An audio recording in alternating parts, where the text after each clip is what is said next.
वाजत वाजत तिच्या सासरीपर्यंत नेऊन घालायचं. सासूला कपडे, सासऱ्याला कपडे, जावायला कपडे, ननंदेला कपडे, दिराला कपडे, भायाला कपडे, सगळ्यांना आहे थाट.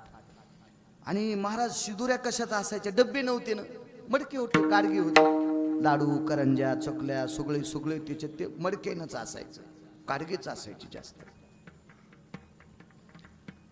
खरं तर आता जुन्यावर आलंय. 2.25 कोटीच्या गाडीतली बिस्लरी पाहिली मी खापराची.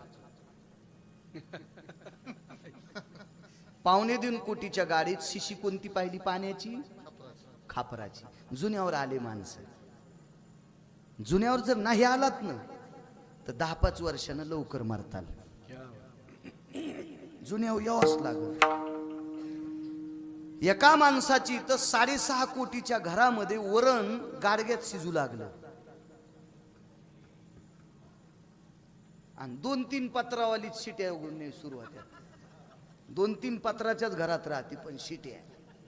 काय बाई शिट्या काय. हे मोठाल्याला लय गंडला आलते काशी फळावानी पहिले.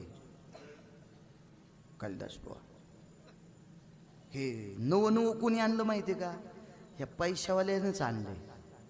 आणि कोणत्याही चुका मोठं झालेलीच लोक करते, गरीब करीत नाहीत.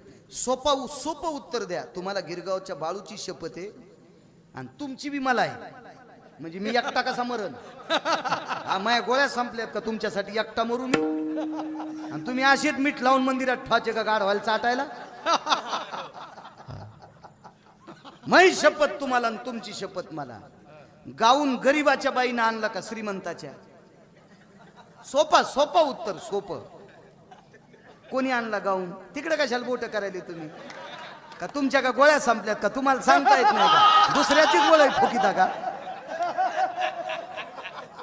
तसं कसं उगवच आगावच काम आहे का नाही? हो दिली शेजाऱ्याची वळई फुकून शकून घेतला. आगाव धंदा.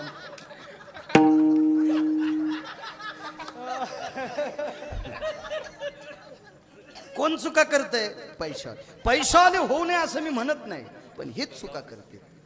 40 वर्षापूर्वी या पैशावाली हरामखोर लोक गुळाचा चहा पिणाऱ्याला भिकार चूट म्हणत होते. ही पैशावाली हरामखोर गुळाचा चहा पिणाऱ्याला भिकार चूट म्हणत होते, गुळाच्या पुरणपोळ्या करणाऱ्याला भिकार चूट म्हणत होते.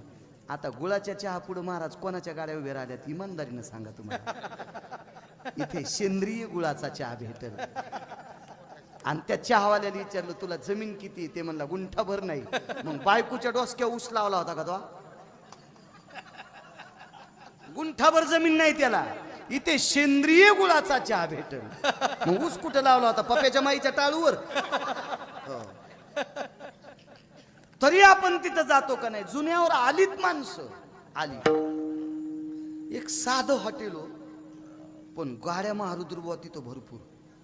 आणि एक हॉटेल 4 मजली पण मोजक्या गाड्या. आपल्याला काही जेवायचं नव्हतं. जिथं कीर्तन केलं त्यानं रांगोळी लावून जीव घातलं होतं. कशाला बदाव नांगर घालायचा फाळ मोडायला. तिथंच जेवलो. ज्या बाईची चप्पल पाहायला भेटत नाही तिनं आम्हाला भातावर तूप टाकलं, तरी वाटकाने तिकडे जीव लागला. मूर्खपणा आहे ना ते. मी तिथंच जेवलो. पण ड्रायव्हर म्हणलं काय काम आहे? म्हणलं काय नाही बाळू, आपल्याला फक्त फरक विचारायचा. हॉटेल 3 मजली आणि हे 1 मजली, इथं गर्दी कस काय? तर ते संध्याकाळची वेळ असल्यामुळे त्याच्याकडे चमकायची काठी. चलो चमकायची काठी असते आणि दिवसा एक माणूस असतो, हवाने भरलेला माणूस असते. हवा असते त्याच्यात, हवा. आणि ते एकच हात करतो. ते काय सांगत नाही शाकाहारी का कोणतं आहे, ते फक्त इतकंच काम. मी म्हणतो त्याचं ते कस काय हाडं मोडत नाहीत काय माहिती, गुडुल गुडुल गुडुल गुडुल गुडुल सुरूच राहतं त्याचं ते. महाराज आहेत का काय? म्हणलं हो. महाराज जेवायचं का? नाही. मी एकच विचारायलो की तुमचं 1 मजली हॉटेल आहे, इतकी गर्दी कस काय? एवढं VIP इतकं कस काय गर्दी नाही? त्याचं एकच कारण आहे, आमच्या बोर्डामुळं धकत आहे. तिथं बोर्ड लावला होता, इथं चुलीवरल्या बाजऱ्याच्या तीळ लावलेल्या भाकरी मिळत्या. मथारीचा फोटो होता. भाकरी करताना, आणि त्याच्यावर फोकस लावलेला, असे टचटच तिळं दिसू लागले तयावरल्या भाकरीला, चुलीला लावलेल्या भाकरीला, तिच्या हातातल्या भाकरीला असे तिळाची वाटी, बाजऱ्याचं पीठ, सरपण सरकवली अशी म्हातारी. मग त्याला विचारलं, ही म्हातारी? ते म्हणला 9 वर्षापूर्वीच मेली. पण नुसता म्हातारीचा फोटो पाहूनच इतकी गर्दी, जुनं पाहून इतकी गर्दी. चला, हे सगळ्या शिदोऱ्या कशात होत्या? गाडग्यात. याच्यावर आलते ना आपले. आणि हे गाडगे ठुण्यासाठी साट्यात ठुत नव्हत्या, बैलगाडीच्या साट्यात नाही, जाते ना फुटून, ते सारणी बांधायची. तुमच्याकडे काय म्हणते? धुराला म्हणजे ज्वाला लाकूड बांधून मागं बांधायचं. आमच्याकडे त्याला सारणी म्हणते. तुमच्याकडे जो काय भाग असेल ते. आणि मग त्याला ते असं इनून घ्यायचं, मधात साळीचं तणस टाकायचं, आणि त्याच्यात गाडगी पोरगी वाट लावायची, रघुनंदन बुवा. आणि तेवढ्या अवकाशात पैठणच्या मालकांची दिंडी समोरून चालली, ती शेवटची दिंडी. आणि बाईनं वळका मारला, चुचका मारला. काय इतकं शुभ काम आहे बाई, आणि एवढ्या शुभ कामात यायला आजच कसं आमंत्रण आलं यमाचं? महाराज, इहलोकातली यात्रा सोडलेल्या पैठणच्या मालकांनी दक्षिणेच्या राजाला नाही सांगितलं, यमधर्माला सांगितलं, मी वापस येतो गडे, मी वापस येतो. यमधर्मानं सांगितलं, महाराज असं शक्य नसतंय. हे तुमच्या नावानं नेऊन टाकलेलं गंगेमधलं सरपण, याचं काय करायचंय? जळतण लाकडं काय करायचे ते ठरीते.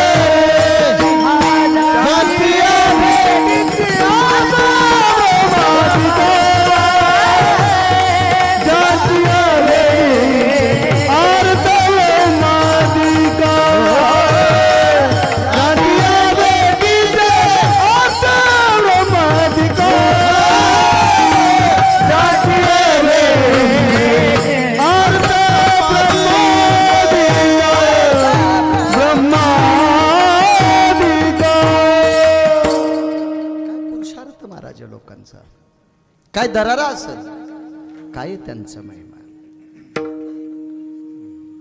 काल षष्ठी झाली.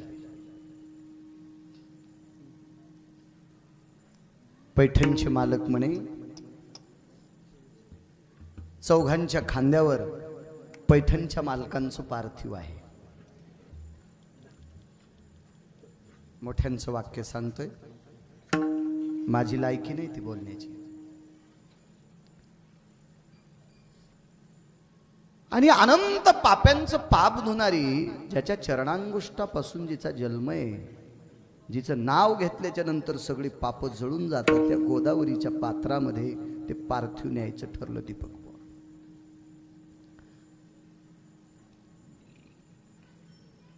वैकुंठवासी साहेबराव महाराज सोनोटीकर म्हणायचे, निष्ठावंत वारकरी. बारुद्रबुवांनी आम्ही त्यांना चांगलं पाहिलं. किती निष्ठा सांगू तुम्हाला. नवरात्रीतला जगदंबेचा घट जरी मांडायचा असेल तरी त्याच्यावर विठोबारायाचीच मूर्ती असायची. ना तुळजापूरच्या माऊलीची, न माहूरच्या माऊलीची, ना कोल्हापूरच्या माऊलीची, ना सप्तशृंगीची, कुठलीच नाही महाराज. विटेवरच्याच मालकाची. काय निष्ठा असेल. साधी माणसं होती, आहे की नाही मारुद्रबा? एकदम साधी माणसं. त्यांनी सांगावं, पैठणच्या मालकांचं पार्थिव चौघाच्या खांदीवर असताना, गोदावरीकडे जात असताना रस्त्यात एका बाईनं तोंडाला वळका मारला. चुचका मारणं, वळका मारणं, असं वळका मार. काय माय, आजच टाइम होता झाला. तिची मुलगी सासरी नांदत नव्हती. पाहुण्या राहुण्यांनी मिळून ते मिटवलं. सासरच्या लोकांनी गुरुजी स्वीकारलं. तिच्या आईला बापाला इतका आनंद वाटला रघुनंदन बुवा, घाट्या घुंगर लावून पोरीची शुद्री करायचं ठरवलं. म्हणजे बैलाच्या गळ्यात घाट्या घुंगर, सुरसनई चौघडा वाजत वाजत तिच्या सासरीपर्यंत नेऊन घालायचं. सासूला कपडे, सासऱ्याला कपडे, जावायला कपडे, ननंदेला कपडे, दिराला कपडे, बाह्याला कपडे, सगळ्यांना आहे थाट. आणि महाराज शिदुऱ्या कशाचा असायच्या, डब्बे नव्हते ना, मडके होते, गाडगे होते, लाडू करंज्या चकल्या सगळे सगळे त्याच्यात ते मडकेनंच असायचं, गाडगेच असायचे जास्त. खरं तर आता जुन्यावर आलंय. 2.25 कोटीच्या गाडीतली बिस्लरी पाहिली मी खापराची. 2.25 कोटीच्या गाडीत शिशी कोणती पाहिली पाण्याची, खापराची. जुन्यावर आले माणसं. जुन्यावर जर नाही आलात ना तर 10-5 वर्षानं लवकर मरताल. जुन्यावर यावंच लागत. एका माणसाची तर 6.5 कोटीच्या घरामध्ये वरण गाडग्यात शिजू लागलं. आणि 2-3 पत्रावालीच शिट्या उघडणे सुरुवात. 2-3 पत्राच्याच घरात राहते पण शिट्या. काय बाई शिट्या काय. हे मोठाल्याला लय गंड आलते काशी फळावानी पहिले. कालिदास बुवा हे नव कोणी आणलं माहितीये का, ह्या पैशावाल्यानंच आणलंय. आणि कोणत्याही चुका मोठं झालेलीच लोक करते, गरीब करीत नाहीत. सोपं उत्तर द्या. तुम्हाला गिरगावच्या बाळूची शपथ आहे आणि तुमची बी मला आहे. म्हणजे मी एकटा कसा मरण, माझ्या गोळ्या संपल्यात का तुमच्यासाठी एकटा मरू मी? आणि तुम्ही असेच मीठ लावून मंदिरात ठेवायचे का गाढवायला चाटायला? माझी शपथ तुम्हाला आणि तुमची शपथ मला. गाऊन गरीबाच्या बाईनं आणला का श्रीमंताच्या? सोपा उत्तर सोपं. कोणी आणला गाऊन? तिकडे कशाला बोट करायले तुम्ही? का तुमच्या का गोळ्या संपल्यात का? तुम्हाला सांगता येत नाही का? दुसऱ्याची गोळ्या फुकीता का? तसं कसं उगच आगावच काम आहे का नाही? हो, दिली शेजाऱ्याची वळई फुकून शकून घेतला. आगाव धंदा.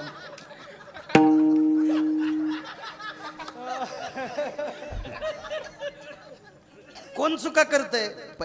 पैशाने होऊ नये असं मी म्हणत नाही, पण हेच चुका करते. 40 वर्षापूर्वी या पैशावाली हरामखोर लोक गुळाचा चहा प्यानाऱ्याला भिकार चूट म्हणत होते. ही पैशावाली हरामखोर गुळाचा चहा प्यानाऱ्याला भिकार चूट म्हणत होते. गुळाच्या पुरणपोळ्या करणाऱ्याला भिकार चूट म्हणत होते. आता गुळाच्या चहा पुढे महाराज कोणाच्या गाड्या उभ्या राहिल्यात इमानदारीनं सांगा तुम्हाला. इथे सेंद्रिय गुळाचा चहा भेटेल. आणि त्या चहावाल्याला विचारलं तुला जमीन किती? ते म्हणला गुंठाभर नाही. मग बायकोच्या डोसक्या ऊस लावला होता का तो? गुंठाभर जमीन नाही त्याला.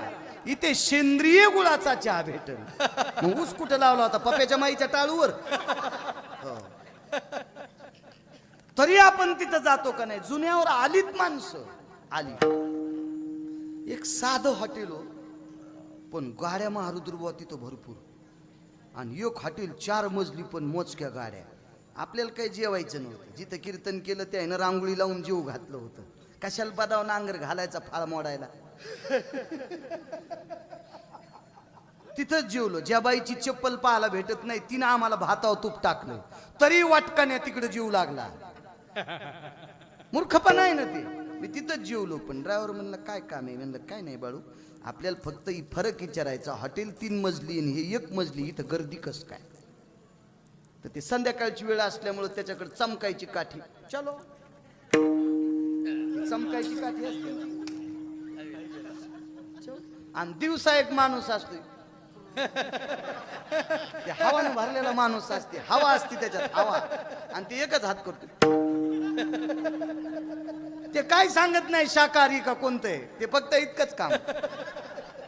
मी म्हणतो त्याचं ते कस काय हाडं मोडत नाहीत काय माहिती. गुडुल गुडुल गुडुल गुडुल गुडुल सुरूच राहतं त्याचं ते. महाराज आहेत का काय? म्हणलं हो. महाराज जेवायचं का? नाही. मी एकच विचारायलो की तुमचं एक मजली हॉटेल आहे, इतकी गर्दी कसं काय, एवढं एवढं VIP इतकं कसं काय गर्दी नाही? त्याचं एकच कारण आहे, आमच्या बोर्डामुळं धकत आहे. तिथं बोर्ड लावला होता, इथं चुलीवरल्या बाजऱ्याच्या तीळ लावलेल्या भाकरी मिळत्या. मथारीचा फोटो होता भाकरी करताना, आणि त्याच्यावर फोकस लावलेला, असे टच तिळं दिसू लागले तयावरल्या भाकरीला, चुलीला लावलेल्या भाकरीला, तिच्या हातातल्या भाकरीला असे तिळाची वाटी, बाजऱ्याचं पीठ, सरपंच सरकवली अशी म्हातारी. मग त्याला विचारलं, ही म्हातारी? ते म्हणला 9 वर्षापूर्वीच मेली. पण नुसता म्हातारीचा फोटो पाहूनच इतकी गर्दी, जुनं पाहून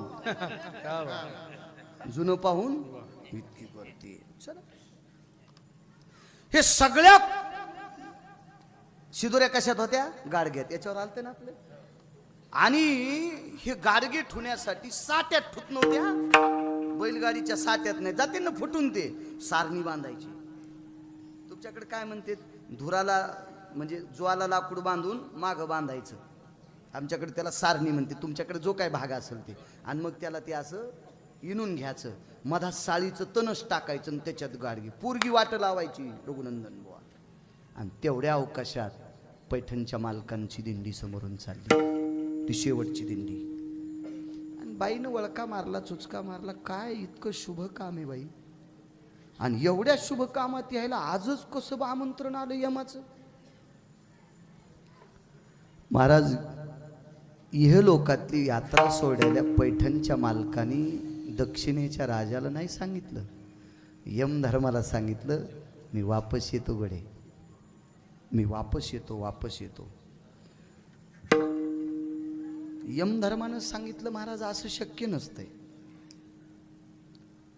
हे तुमच्या नावानं नेऊन टाकलेलं गंगेमधलं सरपण याचं काय करायचंय? जळतण लाकडं काय करायचे ते ठरवतील म्हणले. ते हुशार लोक येत, तुझ्यापेक्षा जास्त हुशार असते सरण रचणारे, यमापेक्षा हुशार असतात बरं का. इकून लाव, तिकून लाव, हे मानाखाली घाला, हे कमराखाली घाला. किती बी तरुण मेला तरी ती तिथं बक करते. कधी कधी वाटते लाकडं काढून यायला घालावं, म्हणजे ते मड तरी हिशोबात जळण, याच्या शाखानं चांगलं जळण. याला सरण शहाणे म्हणायचं. नाथबाबांनी यमधर्माला सांगितलं, तू काळजी करू नकोस, मृत्यू लोकात सरण शहाणे खूप लोक आहेत, त्या सरपणाचं काय करायचं ते ठरतील, तू नको काळजी करू. नाही, पण आता तुम्ही जर उठून बसले तर तुमच्या अंत्यविधीला आलेले मागचे लोक ते म्हणले, माया मागे येणारे असे अंधश्रद्धाळू नाहीत. मी उठून बसल्याबरोबर ते म्हणतील, काय मालकांचा पुरुषार्थ, ते पळून जायचे नाही, सकाराम तात्या जिता झाला. ते का अशी लोक होती काय? ते नाही नाही नाही. स्वयं सुतुळ्या तोडल्या, तेवढी खाली टेकायला लावली आणि सांगितलं, मला जिच्यावर झोपील तर का ही नेऊन पेटून द्या. आता ही पेटून द्या. महाराज, यमधर्म विचार करतो, चौघाच्या खांद्यावर एकदा बसलेला माणूस पुन्हा आता चौघाच्या खांद्यावर बसवायचा आहे का? श्रुती तिथेही हजर आहे, श्रुती तिथेही हजर आहे. महाराज, आता काय तू काळजीच करू नकोस, मी एकदा चौघाच्या खांद्यावर बसलो आणि एकदा खाली उतरलोय ना, आता पुन्हा चौघाच्या खांद्यावर बसणार नाही. श्रुतीनं सांगितलं, महाराज असं कसं? तुम्ही अमरपदाचं औषध घेऊन आलात का? चिरंजीव तर ठराविक लोक आहेत, मी चिरंजीव असो किंवा नसो, आता तुझ्या देखता का जाईन, तरी पण मी पुन्हा कोणाच्या खांद्यावर जाणार नाही. मी तुला बोलवीन त्या दिवशी, तू येशील श्रुती, तुला माहित आहे तू येशील का? येशील तू. यमधर्माच्या बोटाला धरलं, चला म्हणले गंगेकडं. आता गंगेकडं महाराज, तुमच्या माझ्यासारख्याच सकाळपासून तुमचा किती लोकांनी सत्कार केला असेल, तुमचा मोबाईल हँग झाला असेल फोटो घेऊ घेऊ. कोणी राजकीय क्षेत्रातले असतील, कोणी व्यापार क्षेत्रातले असतील, कोणी शैक्षणिक क्षेत्रातले असतील, कोणी आध्यात्मिक असतील, कोणी विद्यार्थ्यांचे मातापिते असतील, नाना प्रकारची सगळी मित्र, सगळे काही गुरुबंधू आदी करून सगळी ही तुमच्या स्नेहाकरता आलेली माणसं आहेत ना. ही प्रचंड समाजाचं अंतःकरण पकडणारी ही सगळी सात्विक माणसं आहेत. ही तुमच्यासाठी आली, तुमच्यावर यांचं प्रेम आहे. मग तुम्ही आणि मी माणूस आहोत रघुनंदन बाबा. तर आपला इतका आदर असेल तर ना पैठणच्या मालकांचा किती आदर असेल वकील साहेब? किती लोक हार घालीत असतील. कधी कधी कंटाळून ते हार पुढच्या चोपदाराच्या हातात द्यायचे. वैकुंठवासी साहेबराव महाराज सोनोटीकर सांगायचे, गळ्यात एक तुळशीच्या मंजुळेचा आणि काही त्याच्यात ऋतुपुष्प, म्हणजे कालच्या षष्टीला या ऋतूमध्ये ज्या झाडाला फुलं येतात ती फुलं होती. आता कोण्याही ऋतूत कोणती फुलं, हे संक्रमण आहे. हा वर्ण संकरातली फुलं आहे. काही काही फुलं त्या रबलात खोचल्यावर 8-8 दिवस सुकत नाहीत. कायच फुलं येडगळ असतील ते, पण त्या फुलाला वास नाही, काहीच नाही, काहीच नाही. त्याचे नाव तरातराचे. ते रबल असते ना, पाण्यात भिजलं की पाणी वळीते आणि त्याच्यात ते खोसायचे. ती वाळतच नाहीत ती फुलं. 8-8 दिवस घरामध्ये ते जिवंत राहते ते गुलदस्ते. ऋतुपुष्पम समर्पयामी. देवाला जर पूजा करायची असेल ना तर शिवजीला बेल लागतो. तर आपल्याकडे बेल नसेल तर सोपा शब्द ऋतुपुष्पम समर्पयामी. प्रभू या ऋतूमध्ये हे फुल उत्पन्न आहे, आम्हाला बिलवदळ सापडलं नाही, याच्याकरता हे तुम्हाला समर्पित करतो, माफ करा. तुळशीची मंजूळ पांडुरंगाला आवडते पण आपल्याकडे मंजूळ नसेल. बुट ठेवायला अलमारी आहे पण तुळस लावायला वृंदावन नाही आपल्याकडं. असलं एखाद्याकडं तर वृंदावनाच्या बाजूला शेळीची मेघ ठोकलेली, ती शेपोळी तुळशीला वरीची येऊ देणं, असं म्हणजे खूप ठिकाणी असतं ना. तर मग अशा वेळेला मंजूळ कुठून सापडणं आपल्याला? मग फुलंच समर्पी. ऋतुपुष्पम समर्पयामी. माफ करा प्रभू, आमच्याकडे मंजूळ नाहीये. शोकांतिक आहे. या देशातल्या मुसलमानाच्या दारात तुळस होती. या देशातल्या, या राज्यातल्या, या देशातल्या मुसलमानाच्या दारात तुळस होती. आणि तुळस असल्याशिवाय आपल्या हिंदूंची लग्न लागत नाहीत. नामदेवरायचं लग्न बिना तुळशीचं कसं लागल? विदर्भच्या बादशाच्या दारात तुळस आहे.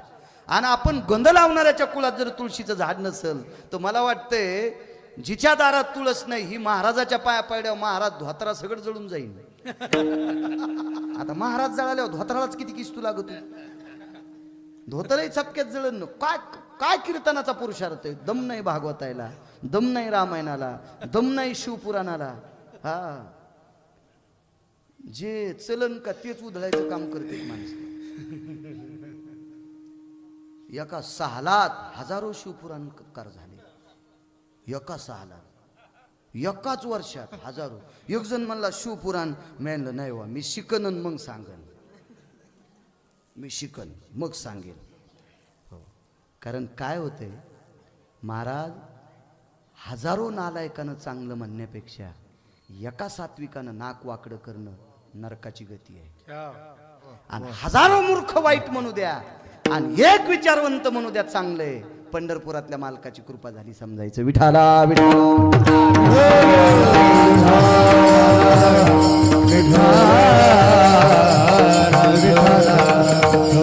दम नाही शिवपुराणाला, दम नाही रामायणाला, दम नाही भागवताला.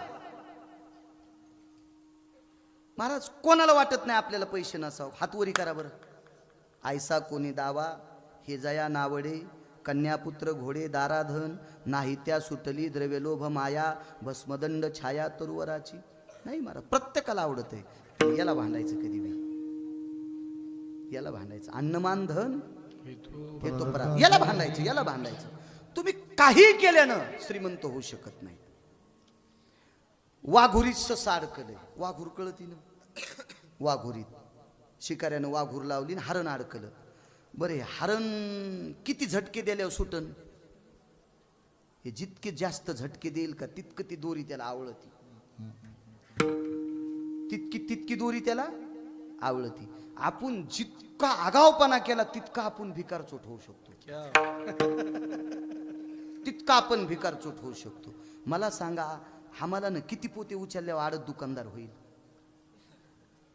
मग अशी विषय झाला ना आपला. आम्हाला ना किती पोती, किती ट्रक भरल्याच्या नंतर आडत दुकानदार होईल? नाही, ते होण्यासाठी प्रारब्धाला भांड, प्रारब्धाला भांड, प्रारब्धाला भांड. सोपा मुद्दा सांगतो. आपण रोज बोंबलतो राव, अन्न मान धन हे तो प्रारब्ध हा दिन. तुम्ही पैसे देऊन घेतलेला बैल कोणती वैरण खातो? तुमच्या घरचा बैल मोकळं सोडता काय तुम्ही?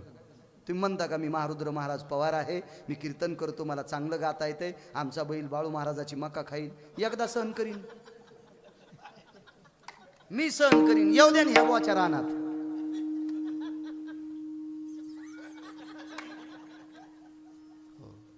मला असं वाटतंय आगावपणा वाटताना हे 3दा रांगीला लागले होते आणि ब्रह्मदेवाला कळालं नसेल हे माणूस 3दा कस काय आलाय.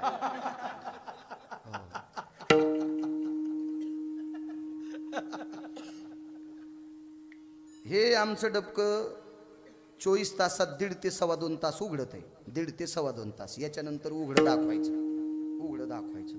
पण इतका आगाव बुवा, हे बंद असून बी कोणाची नंबर गोष्टी तू पतात नाही बाबा. मी रघुनंदन बुवा बोलतो. अरे बाप रे, आमच्या कॉलनीतल्या शिक्षकाची नंबर यायला पाठ. कुठून काढे असतील देव जाणीव. लय बऱ्या रांगेला लागलेला माणूस आहे. म्हणजे वाटणाराची सुद्धा अक्कल संपलती. हे डबल आलाय त्यालाही कळत नव्हतं ब्रह्मदेवाला. आणि आपण डबल गेलं की त्यानं लाथ हाणून काढून दिला आपल्याला. म्हणजे आपल्यासाठी किती चष्म्यानं ब्रह्मदेव पाहतो. आता यायच्या टायमाला त्याचा चष्मा हरपलता. विठाला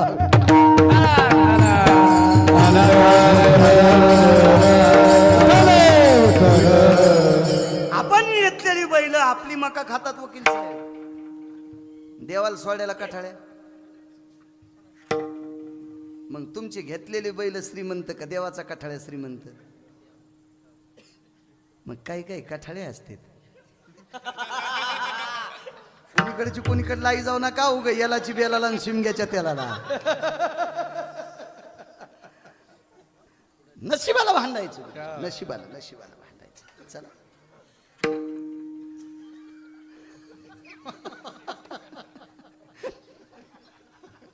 महारुद्र भाऊ करू नका. कशावर सांगत होतो गेलं विसरून. चला यमाला सोबत घेतलं. यमधर्माला ऋतुपुष्पम समर्पयामी. फुलांची माळ आणि तुळशीच्या मंजुळाची माळ गळ्यात होती. श्रुती जवळ आहे बुवा. पत्रकार येते. महाराज आदिक पत्रकार, वारकरी पत्रकार मोजके येतो. त्याच्यापैकी तुम्ही एक आहे. आणि श्रुतीनं सांगितलं महाराज काय नाही तू बघत राह. यमधर्मानं सांगितलं काय. यमधर्म महाराज तुम्ही म्हणाल तर चौघाच्या खांद्यावर बसले. आता डबल पुन्हा चौघाच्या खांद्यावर बसता येत नाही. त्याच्यासाठीच तुम्हाला बोलिले. आता नाही खांद्यावर बसायचं. आणि पवित्र गंगेच्या पवित्र तीर्थामध्ये प्रवेश केला. आणि गळ्यातली फक्त पुष्पाची माळवरी आली. ती समाधी प्रतिष्ठानला. ना जलचरांना ठाव, ना स्थावराला, ना जंगमाला, ना आतळात, ना वितळात, ना सुतळात, ना तळातळात, ना रसातळात, ना पाताळात, ना 21 स्वर्गात, ना 14 भुवनात. कोणाला माहिती पार्थिव कुठे. फक्त गळ्यातली माल्याधिनी सुगंधिनी. फक्त गळ्यातली पुष्पाची माळ. पुन्हा नाही. यम सुद्धा तोंडात बोट घालीत होता. हाताचं नाही रघुनंदन बुवा. यम अंगठा चोकीत होता पायाचा. काय आश्चर्य पैठणच्या मालकांचं. पुन्हा नाही कोणाच्या खांद्याचा स्वीकार केला, ना कोणाचा आधार घेतला आणि आपला देह समर्पित केला. महाराज गोदावरीला सुद्धा कळालं नसेल. ती सुद्धा विचार करत तिच्यात तुमच्या माझ्यासारख्याची लय हाडं टाकलीत फोकल्याच्या नंतर. लोक म्हणतात ना आता आपल्याकडे जास्त ढालेगावला रामपुरीला आणायची पद्धत आहे. पण आता जरसे पैसे झाले की पैठणला न्या, जरसं झालं की नाशिकला न्या. कोणी सांगतं कुठं न्या. कुठं न्या ना त्यानं पहिलं काय केलं ते सांगा. त्यानं पहिलं काय केलं ते सांगा. त्याला फुकल्या जाळातून देशीचा वास येऊ लागला. म्हणजे मरायच्या आधी इतकं पेलेलं होतं. पेटील्या साहेबराव महाराज सोनोटीकर म्हण हा कोठाळकर दादा म्हणायचे. मातीला गेलेल्यात निशा आली. त्यांचं साहेबराव दादाच नाव होतं. साहेबराव दादा कोठाळकर म्हणायचे. इतकं पेलं मेलं तर त्याला पेटील्या त्याच्या वासानं खांदेकर याला निशा आलती. रघुनंदन महाराज याला हरिद्वारच्या गंगेत जरी भिजिलं तरी मोक्ष कसा मिळेल. ही तुमची आमची सगळी नाटकं इथं. महाराज गंगा कोणालाही स्वीकारित नाही. कोणालाही स्वीकारित नाही. आस्ती ह्या निष्पाप होत असतात पण कोणाच्या. तुका म्हणे रक्षा झाली आपे आपण कोणाची, आणि कोणाची झाली असती तर जरासंधाच्या का नाही झाल्या? जरासंधाच्या कट्ट्यानं जितके तीर्थ आहेत तितक्या तीर्थामध्ये अस्थी टाकल्या होत्या, तेवढ्या तीर्थात, पण नाही शुद्ध झाल्या, नाही विरल्या, नाही विरल्या, नाही विरल्या. शेवटी या अस्थीनं चांगल्या कुटुंबात भांडण लावलं. जरासंधाचे हाडं, त्याच्या गोट्या तयार केल्या. लुडो लुडो लुडो ते लुडो तुम्ही मोबाईलवर खेळता, लुडोच्या गोट्या ह्या जरासंधाच्या हाडाच्या होत्या. आणि जरासंधाचं आणि पांडवांचं कट्टर वैर. हो. आणि शकुनीचं आणि कौरवांचं कट्टर वैर. वाक्य नीट ऐका, अनर्थ करू नका वाक्याचा. शकुनीचं आणि पांडवांचं गळ्याची शपथ वैरच नव्हतं. शकुनीचे सख्य भाषे कौरव होते आणि कौरवाचं आणि शकुनीचं वैर होतं, सख्या मामाचं वैर होतं. मामाला एक बी भाषा जिवंत ठेवायचा नव्हता. पैठणच्या मालकांचं पार्थिव कुठे याच्यावर बोलतोय मी, याच्यावर बोलतोय.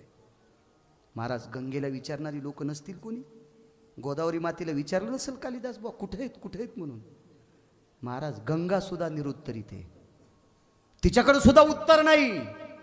माझ्याच जला समर्पित केलंय पण मलाही अजून पत्ता नाही. काय विरळ शरीर असेल महाराज, काय ते पावित्र्य असेल. एक जण म्हणला महाराज सख्या बहिणीच्या पोरासोबत कस काय वाद? बहिणीच्या एका कट्ट्याने याचे 4 कट्टे मारले होते. दुर्योधनाला पाहता चांगलं येत होतं आणि मांडीत मामाचे पोरं दाबले, मरुस्तर वरीत नाही आला. त्या मामाने विचार केला घरावर तुळशी पत्रट होईल, बहिणीच्या घरच्या भाकरी खाईल, हिचं एकही जित्त ठवाचा नाही. तो गांधार देशाचा राजा होता, बहिणीच्या घरच्या भाकरी खाल्ल्याने तिच्यात पोरायला पत्ते शिकिले. हे लुडो लुडो आस्ती कोणी केलत्या? याच्या गोट्या कोणी केलत्या? जरासंधाच्या, शकुनीनं केलत्या. आणि त्याला पक्क माहित होतं पांडवासाठी गोट्या पालथ्या पाडणार आणि कौरवासाठी सोयीच्या पडणार. जितके कौरव जिंकतील तितके हे अतिताईपणा करतील, इतका अतिताईपणा करतील की हरिभक्ताला त्रास देतील. आणि हरिभक्ताला त्रास दिला की पंढरपुरातला खवताळूतून यायला डसल्याशिवाय राहतच नाही, इतकं निमित्त होतं. काय ताकद महाराज, काय वैर साधतील. याला म्हणायचं हाडवैर. हे याला काय म्हणायचं? हाडवैर. जरासंधाचं हाडवैर होतं आणि हे ऋणानुबंधातलं वैर होतं. शकुनी म्हणजे ऋणानु, याला हितचिंतक शत्रू म्हणायचं. सख्खा भाऊ आहे पण हितचिंतक. रावणाला मर्यादा पुरुषोत्तम रामचंद्रांनी मारलं नाही. रावणाला मर्यादा पुरुषोत्तम रामचंद्रांनी मारलं नाही, त्याच्या तुटक्या नाकाच्या सख्या बहिणीने मारलं. इतकं देऊन घ्या. हो, तिला इतका राग होता ज्यानं 33 कोटी देवता बंदीत टाकल्यात. त्याला माझं पोरग सांभाळता येत नाही, सांब नावाचं कट्ट. माझा एक भासायला सांभाळता आला नाही, याचा भासा याला जिवंत ठेवत नाही. म्हणून सीतेला आणायला लावलं. मग शाळेत शिकिते दादा मला एक वहिनी आण.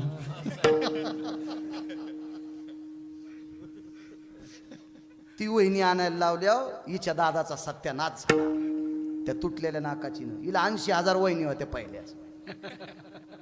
काय लय विचित्रपणा. चला, गंगा निरुत्तरित आहे. काय शरीर पवित्र असेल महाराज, किती पवित्र, किती पवित्र. महाराज शांतीब्रह्म एकनाथ महाराजांचा हात टोकाचा पुरुषार्थ कारण काय असेल? एक तर सर्वात मोठं कारण होतं दया. दया, सर्वाभूती दया, साधू म्हणावी आयुष्या. कारण नाथ बाबांकडे एवढी दया होती, एवढी दया होती. काय त्यांचा महिमा सांगतोय? एवढी दया होती. दया करणे पुत्राची गुरुजी हेही कमी पडतंय. दास शेवटी माणूस आहे, नौकर शेवटी माणूस आहे. गाढवावर दया दाखवली, गाढवावर दया दाखवली, गाढवावर, गाढवावर. मला असं वाटतंय यांच्या गोळ्या संपल्या असतील का? कधी कधी देवाला पाणी घालता घालता नवरा बिना डब्याचाच ऑफिसला चाललाय.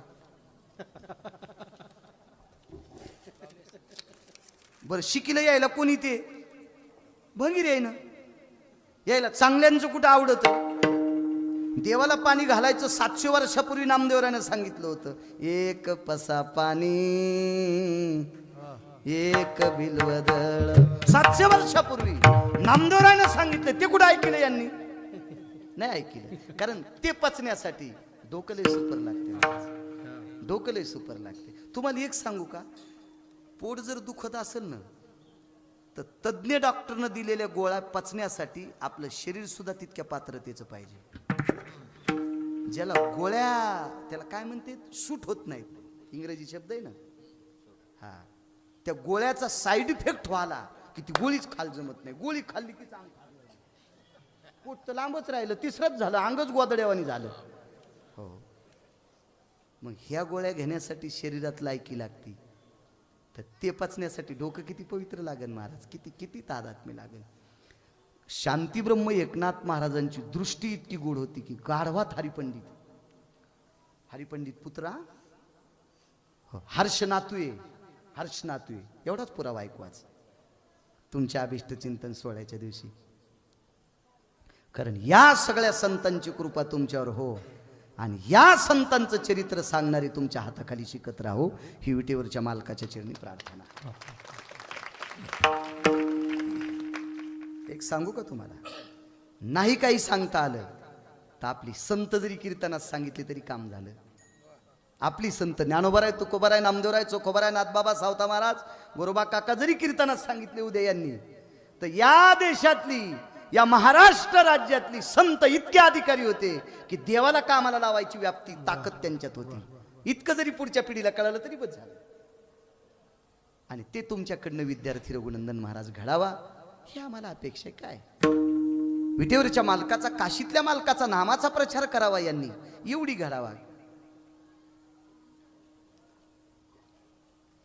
हर्ष नावाच्या नातवाकडे बघत असताना जितका आजोबाच्या अंतकरणात भाव महाराजजी, हरिपंडित नावाच्या पुत्राकडे बघण्याचा जितका वडिलांचा भाव तितकाच भाव गाढवात, त्याला कावड पाजली. काय दृष्टी असेल महाराज.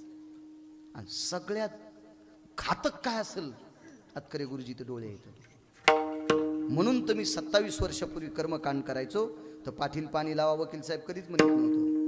नेत्राच्या मणे स्थितो यभवच जायतो जज्ञिरे भवस्थितायां मिद्य क्रतुं शास्त्रास्ततेवच आपाद पादाय भवस्थितम् अपसव्यस्थितो दृष्टि अवगानस्ततेवच मिद्यं क्रतु सर्वस्थितं दोषा परित्यज्यं भव यथाय. असं जे का मला कीर्तनात भेटलं ते म्हणलं तुम्ही ततममत म्हणते. म्हणलं तू म्हणून पाय ना, तू म्हणून पाय. मो ततमम नाही फतमम आहे, पण तू म्हणून पाय ना सुंबळ्या. तू ऐकते का कोणी विठाला विठाला.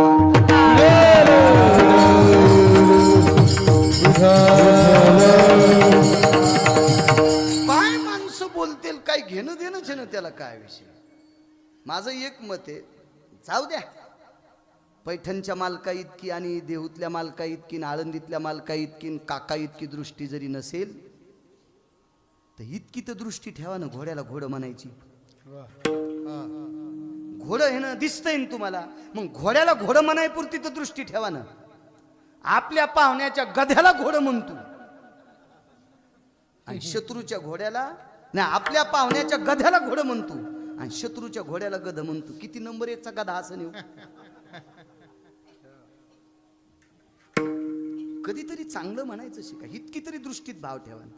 महाराज डोळ्याची ताकद किती मोठी माहिती आहे का. रावणाकडे सीतेकडे पाहत असताना दृष्टी बदलली म्हणून अजिंक्य रावण समुद्राच्या तीरावर 2:18 पेटीला. पण ज्याच्या दृष्टीत पुण्य होतं त्यानं पेटीला. मर्यादा पुरुषोत्तम रामचंद्रांना बघण्याकरता पैठणच्या मालकांची दृष्टी किती गोड होती. महाराज अनाथाचं लेकरू पायात काही नसताना वाळूत पाय तापतात त्याचे. दृष्टी किती गोड. अनाथाचं काळ किती गोड विचित्र असेल. 400 वर्षापूर्वी महाराज, 400 वर्षापूर्वी, आता ते सांगूच नाही मी काय परिस्थिती असेल त्या काळात. आणि त्या कुळातलं लेकरू वाळवंटात चलत असताना शांतीब्रह्म एकनाथ महाराजांची दृष्टी त्याच्याकडे पाहत असताना हर्ष नावाच्या नातवांची गेली. त्याच्यात नातू पाहिला आणि कडेवर घेतलं. काय दृष्टी असेल. डोळ्यातली इतकी ताकद मोठी रघुनंदन महाराज. सगळ्यात मोठे जर विकार जागे कोण करत असेल तर आरामखोर डोळे येतं. इतके अपवित्र डोळे, म्हणून तो सुरुवातीला पाणी लावा म्हणते त्याला कर्मकांडात. हो, इतके अपवित्र येते. त्याच्यात सतत पाणी आहे तरी पाण्यालाच पाणी लावायचं. चिखलाव पाऊस पडला हे अपवित्र आहे. फार बदमाश येते. याच्या इतकं बदमाश काहीच नाही. मंदोदरीनं सांगितलं मला श्रीराम प्रभूंना बघायचे. रावणाची 6 नातू जिवंत राहिले होते. आता काय काय नाव होते घरी गेल्यावर पहा, आम्ही गुत्त थोडं घेतलं सगळं सांगायला. सगळ्या गोळ्या या खड्या घेतल्या की रिॲक्शन येत असते. हो, 6 नातू जिवंत राहिले. 6. एखाद्या रामायण करायला विचारा, सांगतील तुम्हाला ते. मी तर येडा बाळ आहे. 6 नातू जिवंत राहिले. तर त्याच्यापैकी एका नातवानं आजीला सांगितलं, गणेश बुवा, आजी ग, ज्यानं आमच्या आजोबाला मारलंय त्याच्याकडे कशाला जायचंय? दीपक बुवा, आजी लय हुशार होती मारुद्र बुवा, कैलास बुवा लय हुशार होती आजी. त्या आजीनं सांगितलं, बाळांनो तुम्ही पण सोबत चला. नाही म्हणले, आमच्या अंगावर पूर्वज थुकतील. येडपट होते ना तू, जरा तितके शहाणे नव्हते ना. आणि मला वाटतं येडे म्हणूनच मारले नव्हते वानरायने. हे भोळसर होते म्हणूनच वानरायने सांगितलं की यायला कशाला मारायचं, त्याच्यामुळेच मारले नसतील. पण भोळे म्हणजे कोणते? ज्यांच्या अंतकरणात काहीच पाप नव्हतं पण आजोबाविषयी प्रेम होतं. याचा धरी आजोबाविषयी अभिमान होता त्यांना. 33 कोटी देवता बंदीत टाकणारा आमचा आजोबा ज्याने मारलाय त्याच्या भेटीला कशाला जायचं? बाळांनो, एवढे तुमचे आजोबा प्रभावशाली होते कदम गुरुजी, तर मग ज्या रामानं मारलंय तो राम किती प्रभावशाली असेल? जाता जाता एकदा त्याचं दर्शन घेऊ दे मला. मग हे 6 नातू सोबत गेले. मंदोदरी हुशार होती. आणि प्रभू रामचंद्र बसलेले आहेत. दृष्टीतली ताकद किती मोठी आहे, नाथबाबांची दृष्टी किती मोठी असेल एवढंच सांगतो. प्रभू रामचंद्र असे बसलेले आहेत. या बोटापासून वरी चाळ्याला होतं आणि खालचा पंजा गालाला होता. म्हणजे मर्यादा पुरुषोत्तम रामचंद्राला चिंता होती. कशाची चिंता? रावण मेलाच कसा? मारलाय कोणी? कोणी मारला? आता तुम्ही म्हणताल मगाशी कसं म्हणला तुम्ही त्या नकटीनं, तर तिच्या कारणामुळे मेलाय. नाही तर एरवी रावण मरतच नव्हता. सीतेला आणलं नसतं तर रावण कशाला मेला असता? प्रभू रामचंद्र कशाला लंकेत गेले असते? पण मारलाय कोणी? मुख्य कारण ती आहे. पण मारला कोणी? मर्यादा पुरुषोत्तम रामचंद्राने. पण मुख्य कारण ती आहे. मारला प्रभू रामचंद्राने, पण ते विचार करते मेलाच कसा? अजिंक्य रावण, अजिंक्य. महाराज ज्याच्यावर भगवान देवादिदेव शिवशंकर प्रसन्न आहे, सामान्य नाही रावण. हा मेलाच कसा आहे चिंता आहे. गालाला हात लावून आणि पाठीमागून एक स्त्री आली, मंदोदरी आहे. हातातलं सूप खाली टेकलं. सती जात होती ती. सती चालली होती. सती निघत नव्हती. सती चालली होती. सती जाणं बंद झालंय आता. आणि कायद्याचा सन्मान करा, सती जाऊ नका, पण सती निघू नका. सती नाही निघलं पाहिजे. आपल्याकडे काय सती निघली अशी एक प्रथा होती चुकीची. काय सती निघायला रे असं म्हणायची माणसं. तसं नकोय. सती तर जाऊच नका, पण सती पण निघू नका. योग असा आला, पाठीमागं उभे. मर्यादा पुरुषोत्तम रामचंद्राने असा हात लावलेला, पण मांडीच्या काही अंतरानं डोकं भरून पदर घेतलेल्या स्त्रीची सावली पडलेली.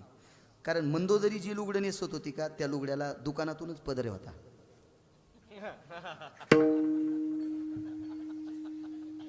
हो ना अरुण बुवा, ते लुगडं दुकानात घेतलं ना त्यावेळेला त्याच्यासोबत पदर होता. म्हणून ती पदर घेत होती.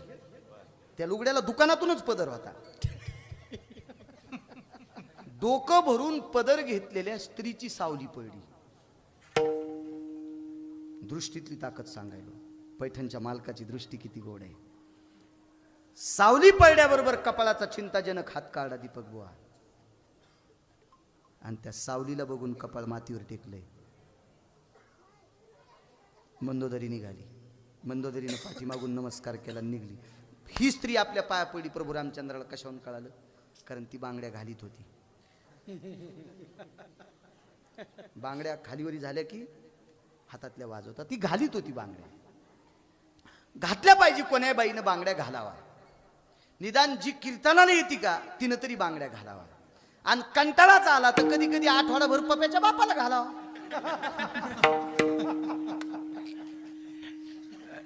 हप्ताभर तुम्ही घाली जा, हप्ताभर मी घाली जाईल, असं घालावा. बांगड्यामुळं मला बांगड्याचा लय पुरुषार्थ आहे. द्रौपदीचा पांडव कशामुळे वाचले? बांगड्यामुळे वाचले. महाराज राहुटीच्या बाहेरून नमस्कार केल्यावर आतून आशीर्वाद दिला होता, अखंड सौभाग्यवती भव. बांगड्या म्हणजे स्त्री पाया पडती, पण बाहेर आल्या बाई बी इतकी हुशार होती, या जन्मातला का पुढच्या. विचारलं आशीर्वाद या जन्मातला दिला का पुढच्या. म्हातारं बिले हुशार, सोबत कोण आहे ती म्हणली जोडा सांभाळणार, ती चपलापाशी उभं होतं. पंढरपुरातलं कोणाच्या चपलापाशी उभं होतं, द्रौपदीच्या. बुटाला आणि चप्पलला काय म्हणतो आपण, जोडा. ते जोडा सांभाळणार, याचा द्विअर्थ लावा, ते जोडा सांभाळणार ते. नुसत्या बांगड्याची ताकद होती. अजून बांगड्याचा फार, कालिदासाच्या जीवनात बांगड्याचा फार मोठा पुरुषार्थ होता, फार मोठा पुरुषार्थ होता. कालिदासांच्या जीवनामध्ये एक सूरदास होते आणि एक कालिदास, दोघं असे बसलेले. महाराज कालिदास महाराज बी जवळच येते. पुराणातले कालिदास सांगतो आणि पुराणातले सूरदास सांगतो. सूरदासांना दिसत नव्हतं, पण सूरदासाचे कान इतके तीक्ष्ण होते. कुलवान घराण्यातली बाई पाणी घेऊन आली की लक्षात, कुलाय मस्तिक्षो यत गजगामिनीयाम कुरंगा भव पावित्र्यास्ति जायो. कुलवान घराण्यातली स्त्री चालण्यावरूनच ओळखायची. हातात पाणी दिल्याच्या नंतर लगेच लक्षात यायचे, कुलो उत्पन्न मस्तिक्षो भवस्थिता अति जायते.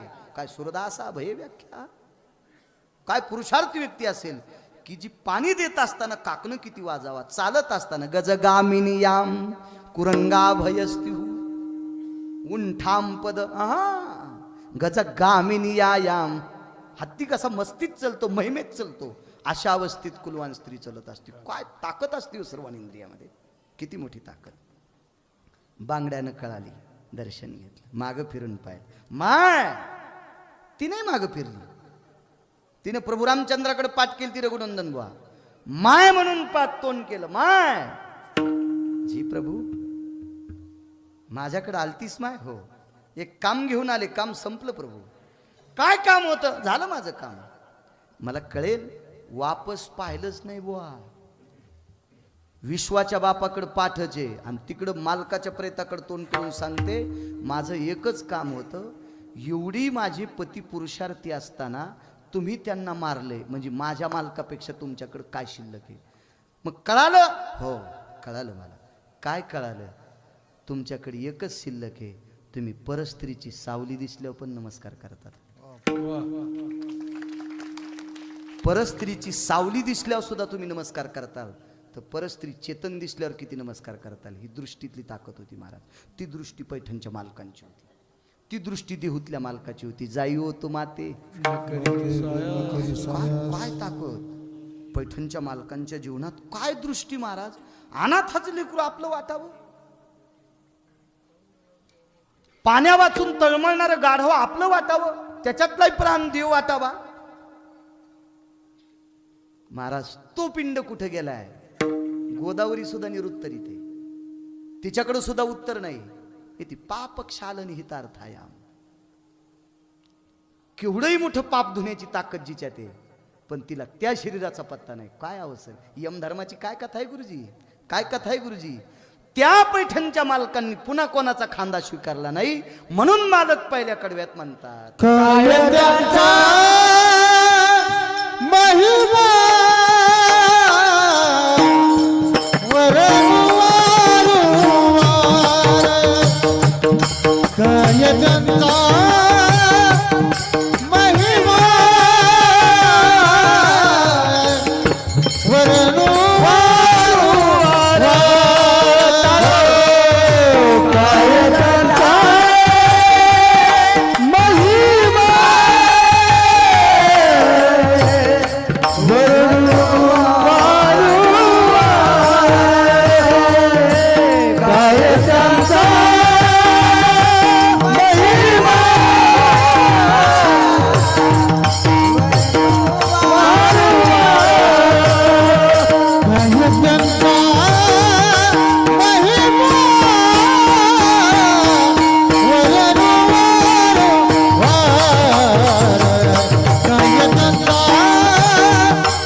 आहे का नाही?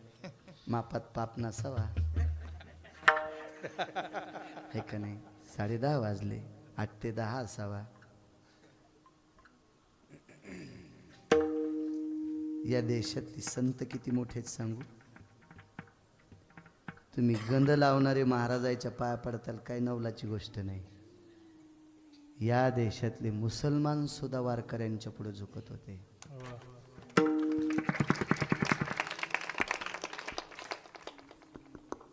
मुसलमान सुद्धा. जालन्याला 350 कोटीची जागा आहे. जालन्यात एक काजी होऊन गेला. त्या काजीनं राम मंदिर, कृष्ण मंदिर आणि गुरु गोविंद सिंगांचं ग्रंथ साहिब मंदिरासाठी त्यावेळेला 350 कोटीची जागा स्वातंत्र्यापूर्वी दिली. स्वामी जसवंतदास नावाचे उदासीन आखाड्याचे संत जालन्याला आले आणि पाण्याची झारी दिली काजीनं. सोन्याचे हात लावल्याबरोबर मातोड्याची. इंशाअल्लाह, ला इलाही ला इल्ला रहमिल्ला बिस्मिल्लाह, हे परवरदिगार क्या रहमत है तेरी, क्या बंदा है. सोने के बर्तन को हाथ लगाने के बाद मिट्टी का हो जाता है. याली हिंदी मला हाँ आकर आकरात. इधर से गाड़ी आई, उधर से गाड़ी आई, गाड़ी चली गई, मैं खाली राहिला.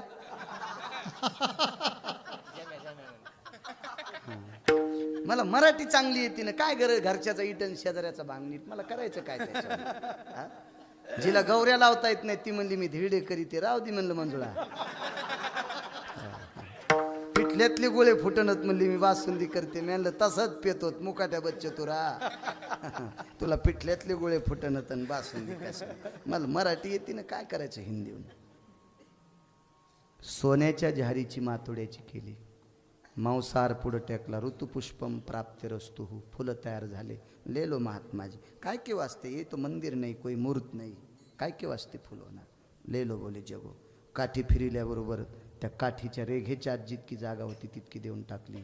गुरुवरे जसवंतदास. जसवंतदासजीचे शिष्य जमनादास. जमनादास महाराजांचे आदरणीय पूजनीय सद्गुरू जीवनदास. जीवनदासजीचे संगमदास आणि पुरंदास. आता हयातीत की या सनातनी साधूला पाहिल्याच्या नंतर स्वातंत्र्यापूर्वी एका श्रीमंत मुसलमानाने मुजरा करावा. का महात्मा आहे. जो सोन्याची माती करू शकतो, जो मांसाचे फुलं करू शकतो, इतकी सनातनी साधूतली ताकद आहे. आजही जालन्यात मध्यवर्ती ठिकाणी महारुद्रवती जागा आहे. मी माझ्या अल्पशा मतीनं सांगतोय 350 कोटीची. हा शुल्लक आकडा आहे. 400-500 कोटी रुपयाची जागा. या देशातला इस्लाम धर्माचा माणूस या सनातनी साधूचा पुरुषार्थ पाहून देतो. त्यार्थी आपले साधू किती मोठे असतील कल्पना करा. काय पुरुषार्थ असेल आपल्या साधूचा. याच्या पलीकडे सांगू, अनगडशा फकीर कोण होते? ते काय साधा फकीर होता, दुकानात धुपन काढणारा. महाराज चिमटा वाजिल्याच्या नंतर त्या भागात पाऊस पडावा. तो सिद्ध फकीर आहे. ब्रह्मवेत्याच्या बरोबरीचा फकीर होता. तुकोबारायच्या कीर्तन परंपरेतला फोटो पहा. छत्रपती शिवरायांच्या बाजूला हिरव्या रंगाची कपडे घालून बसलेला व्यक्ती हा अनगडशा फकीर आहे. जीवनभर तुकोबारायचं कीर्तन आणि तुकोबारायची घोंगडी जमा करायचं काम केलं. काय महाराज पुरुषार्थ असेल.